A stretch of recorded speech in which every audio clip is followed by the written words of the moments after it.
இன்னைக்கு 2 சென்டென்ஸ் பார்க்கலாம். நான் தினமும் 9 மணிக்கு அலுவலகம் செல்கிறேன்.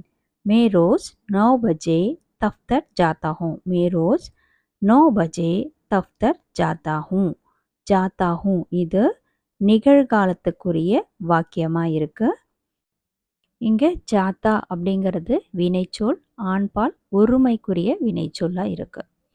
என்னுடைய அண்ணன் அல்லது என் அண்ணன் டெல்லியில் வேலை செய்கிறார். இத मेरे बड़े भाई दिल्ली में काम करते हैं. मेरे என்னுடைய बड़े भाई அண்ணன் दिल्ली में काम करते हैं. दिल्ली में काम करते हैं வேலை செய்கிறார். இந்த வாக்கியத்துல அண்ணன் அப்படிங்கிறது மரியாதைக்குரிய ஒரு வார்த்தை, அதனால கர்த்தே அப்படின்னு சொல்றோம். வினைச்சொல் கூட தே சேர்க்கிறோம். கர்த்தே मेरे बड़े भाई दिल्ली में काम करते.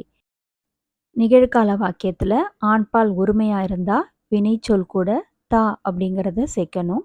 பன்மையாக இருந்தால் தே அப்படிங்கிறத சேர்க்கணும். இன்னைக்கு என்னென்ன வார்த்தை பார்த்தோம்? தினமும், ரோஸ், அலுவலகம், தஃப்தர், அண்ணன், வடேபாய், வேலை, காம்.